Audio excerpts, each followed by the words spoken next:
Hello friends, welcome to Anjani world. Bhaskar Krishna వైపు చూసి తన సీట్ బెల్ట్ని తీసి కారు దిగి కృష్ణ వైపుకు వస్తాడు. కృష్ణని కారులో నుంచి నెమ్మదిగా పైకి లేపి తన రెండు చేతులతో కృష్ణని ఎత్తుకుంటాడు భాస్కర్. కృష్ణ ఆశ్చర్యంగా భాస్కర్ వైపు చూసింది. భాస్కర్ కృష్ణ వైపు చూడకుండా ఇంటి లోపలికి తీసుకుని వెళ్తాడు. ఇంటికి తాళం పెట్టి ఉంటే, అయ్యో మర్చిపోయాను బావా, రవి అమ్మా నాన్న ముగ్గురు హాస్పిటల్కి వెళ్తామని నాకు చెప్పారు. ఇంటికి తాళం ఆ పైన ఉంటుంది అని అటువైపు చూపిస్తుంది కృష్ణ.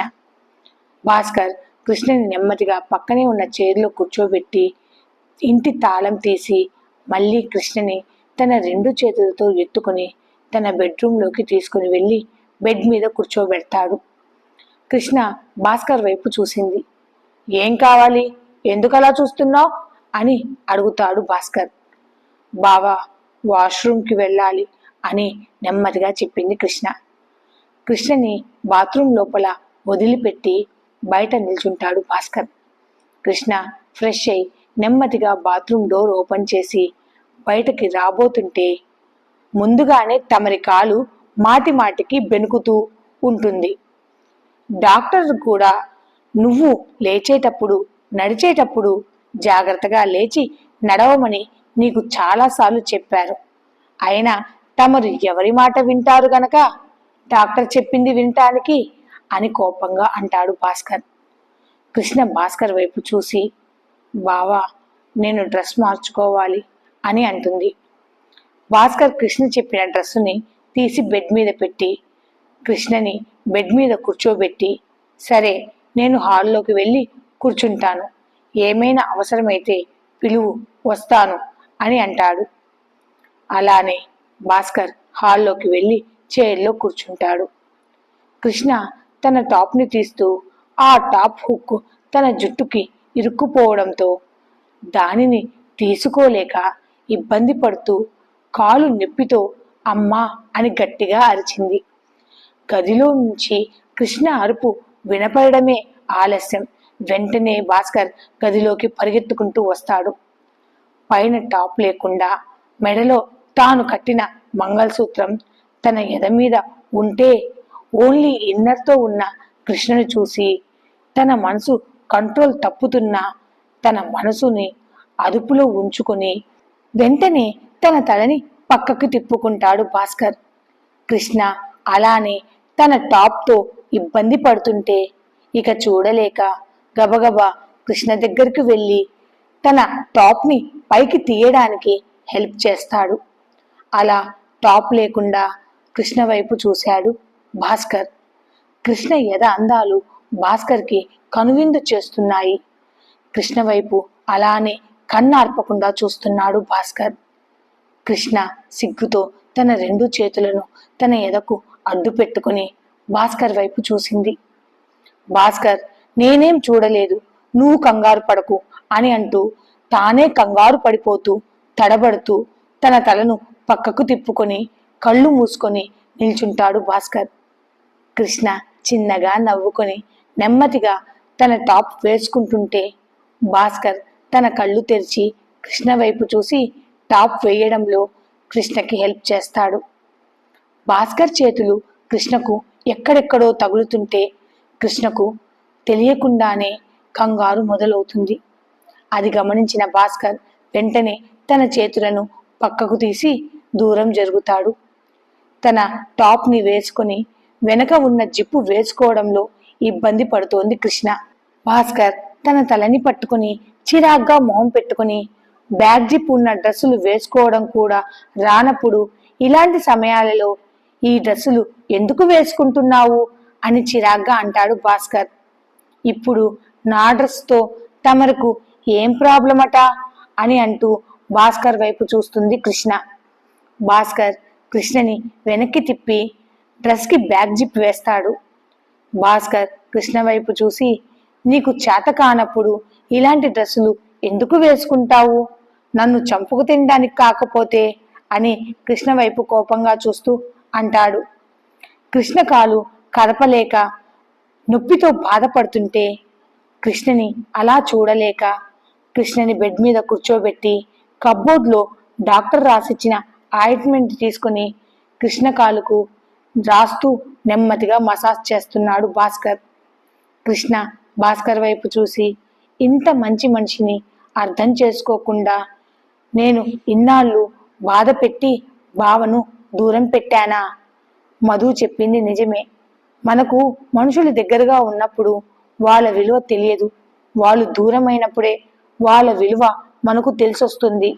నాకు బావ దగ్గరగా ఉన్నప్పుడు బావ వాల్యూ తెలియక బావతో పిచ్చి పిచ్చిగా ప్రవర్తించాను. బావను చాలాసార్లు ఇబ్బంది పెట్టాను. నాకు నా మొగుడు నా పక్కన ఉంటేనే నాకు వాల్యూ అని ఇప్పుడు నాకు తెలిసొచ్చింది.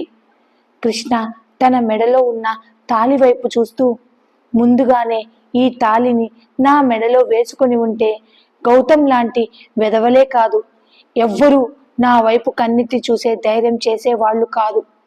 బావ కట్టిన తాళిని తీసి నేను పెద్ద తప్పు చేశాను.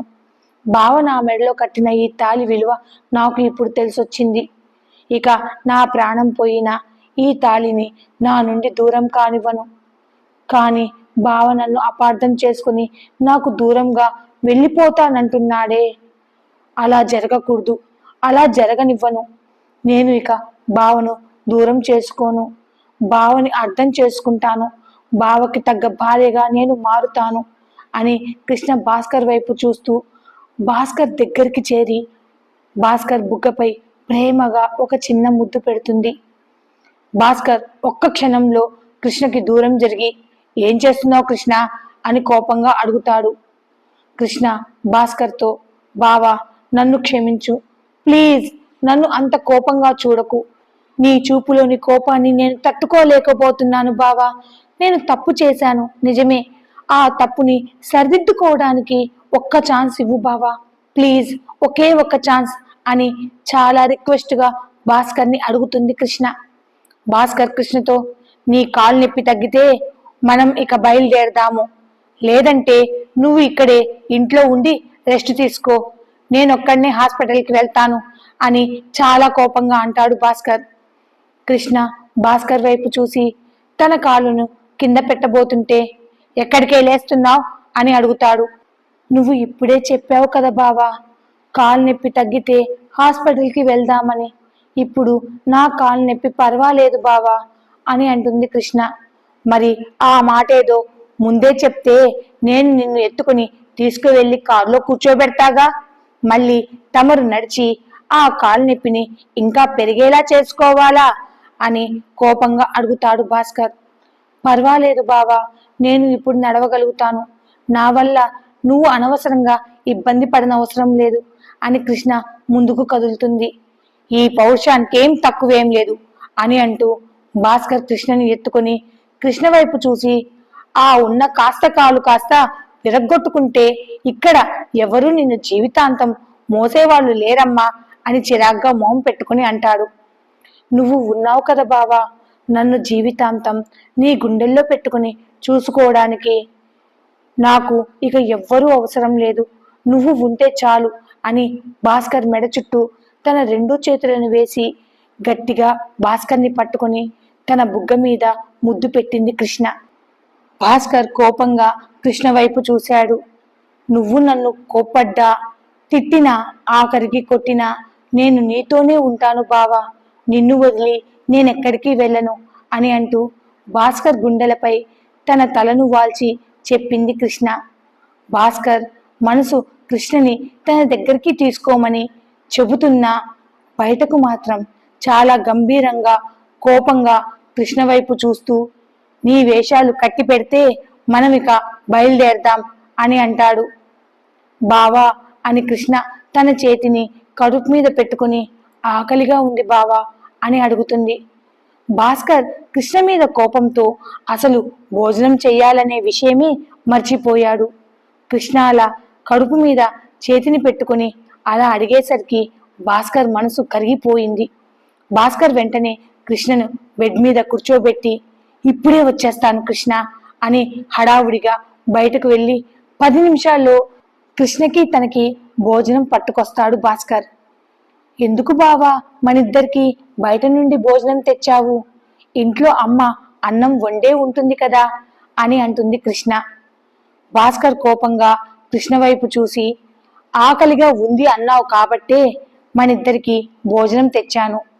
తింటే తిను, లేదంటే మానే అని బెడ్ దగ్గరికి ఒక టేబుల్ తెచ్చి దాని మీద భోజనం పెట్టి కర్రీస్ అన్ని కూడా ఆ టేబుల్ మీద పెట్టి భాస్కర్ ఆ బెడ్ దగ్గరికి ఒక చైర్ తెచ్చుకొని ఆ బెడ్ పక్కనే వేసుకుంటాడు.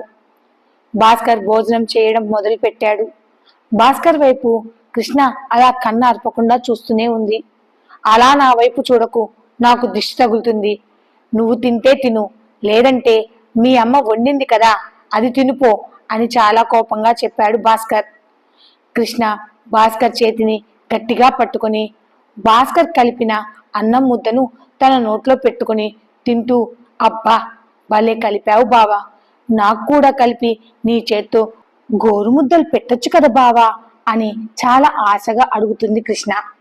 భాస్కర్కి కృష్ణ మీద మరింత కోపం వచ్చి, నీకు బాగోలేనిది కాలు మాత్రమే, చేతులు బాగానే ఉన్నాయి కదా, నువ్వే అన్నం కలుపుకుని తిను, నా చేతిని ఎంగిల్ చేశావు అని అంటూ ఆ చేతితోనే తాను తింటూ కృష్ణని కసురుకుంటాడు భాస్కర్. పోనీలే, చేతులు కడుక్కోకుండా నేను చేసిన ఎంగిల్ని తింటున్నాడంటే బావ మనసులో నా మీద ఇంకా ప్రేమ ఉందనే అర్థం. ఈ చిన్న క్లూ చాలు బావా, నేను ఇక ఏ తప్పు చెయ్యను. నువ్వు నన్ను ఎలా ఊహించుకున్నావో అలానే మారి నీ హృదయంలో మళ్ళీ నా స్థానాన్ని సంపాదించుకుంటాను అని అనుకుంటూ తాను కూడా భాస్కర్ తెచ్చిన భోజనం తింటుంది. ఇద్దరి భోజనాలు కంప్లీట్ అయిన తర్వాత, బావా ఇక మనం హాస్పిటల్కి వెళ్దామా అని అడుగుతుంది కృష్ణ. భాస్కర్ కృష్ణ వైపు చూసి కృష్ణతో ఒక మాట కూడా మాట్లాడకుండా తన చేతులతో కృష్ణని తీసుకొని వెళ్ళి కృష్ణని జాగ్రత్తగా కారులో కూర్చోబెట్టి సీట్ బెల్ట్ వేసి ఇంటికి తాళం పెట్టి భాస్కర్ వచ్చి కారులో కూర్చొని, ఇక వెళ్దామా, ఇంకా ఏమైనా పని ఉందా అని అడుగుతాడు భాస్కర్. కృష్ణ భాస్కర్ వైపు ఎంతో ప్రేమగా చూస్తూ, ఏ పని లేదు బావా అని తన తలను ఊపుతుంది. హాస్పిటల్లో కూడా నీ ఇష్టం వచ్చినట్టు అటు ఇటు తిరగకుండా ఆ కాలు నొప్పి కాస్త తగ్గేంత వరకు నోరు మూసుకొని ఒక చోట కూర్చో. మరో విషయం, అందరి ముందర మనం భార్యాభర్తల్లా నటిస్తామంతే, నిజమని అనుకోవద్దు, అక్కడ నన్ను ఇబ్బంది పెట్టొద్దు అని కృష్ణకు చెప్తాడు భాస్కర్. కృష్ణ బాధగా భాస్కర్ వైపు చూసింది. ఇద్దరు కారులో హాస్పిటల్కి బయలుదేరతారు. దారిలో కృష్ణ, బావా నువ్వు నమ్మినా నమ్మకపోయినా నేను ఎవరిని ప్రేమించలేదు. ఇప్పుడు నీకు నా మీద కోపం ఉంది. నేను చేసింది తప్పే కాబట్టి నువ్వు నా మీద కోపం చూపిస్తున్నావు. నేను నీ కోపాన్ని భరిస్తాను, అంతేకాని నీకు నాకు సంబంధం లేదని మాత్రం చెప్పొద్దు బావా, ప్లీజ్. నా తప్పులన్నిటినీ క్షమించు బావా. ఇక నుంచి నేను ఏ వేషాలు వెయ్యను, నీతో నిజాయితీగా ఉంటాను. నువ్వు నాకు కావాలి బావా, నీ ప్రేమ నాకు కావాలి. నాకు ఆస్తులు వద్దు, అంతస్తులు వద్దు. నువ్వు ఎక్కడుంటే నేను అక్కడ ఉంటాను. ప్లీజ్ నాకు ఒక్క ఛాన్స్ ఇవ్వు బావా అని చాలా రిక్వెస్ట్గా అడుగుతుంది కృష్ణ. భాస్కర్ ఏం మాట్లాడకుండా మౌనంగా కృష్ణ చెప్పేదంతా వింటూ కార్ని డ్రైవ్ చేస్తున్నాడు. దారి మొత్తం కృష్ణ భాస్కర్ని బ్రతిమిలాడుతూనే ఉంటుంది. భాస్కర్ మాత్రం కృష్ణ వైపు ఒక్కసారి కూడా చూడలేదు. ఇక్కడ హాస్పిటల్లో మధు రామయ్య రూంలోకి వచ్చి దుర్గని పలకరిస్తుంది. దుర్గ మధు వైపు 2 నిమిషాలు మౌనంగా చూసి వెంటనే మధుని పట్టుకొని ఏడ్చేస్తుంది. రామయ్య చిన్నగా నవ్వుతూ, మీ అమ్మ పైకి మాత్రమే పెద్ద పులిలా కనపడుతుంది, లోపల మాత్రం పిల్లే మీ అమ్మ అని నవ్వుతూ అంటాడు. నాగేంద్ర దుర్గ పక్కనే నిల్చుని, ఎంతైనా తల్లి కదా అన్నయ్య, కూతురి మీద ప్రేమ ఎక్కడికి పోతుంది అని అంటారు. దుర్గ తన కళ్ళను తుడుచుకుంటూ మధుని పట్టుకుని, ఏమే మధు, నేను వచ్చి గంట పైనే అయ్యింది, ఇప్పుడా నువ్వు నన్ను వచ్చి పలకరించేది? నేను నీకు అంత కనపడకుండా పోయానా అని చిరుకోపంగా అంటుంది దుర్గ. అమ్మా, నువ్వు మీ అన్నయ్యలతో మాట్లాడుతూ బిజీగా ఉన్నావు, నిన్ను డిస్టర్బ్ చేయడం ఎందుకులే అని నేనే ఊరుకున్నాను అని అంటుంది మధు. అక్కడ ఉన్న నర్సు వచ్చి, పేషెంట్కి రెస్ట్ అవసరము, మీరందరూ బయటకు వెళ్ళి మాట్లాడుకోండి, పేషెంట్ నిద్రపోనివ్వండి అని అంటుంది. ఆ నర్సుపై రామయ్య కోప్పడతాడు.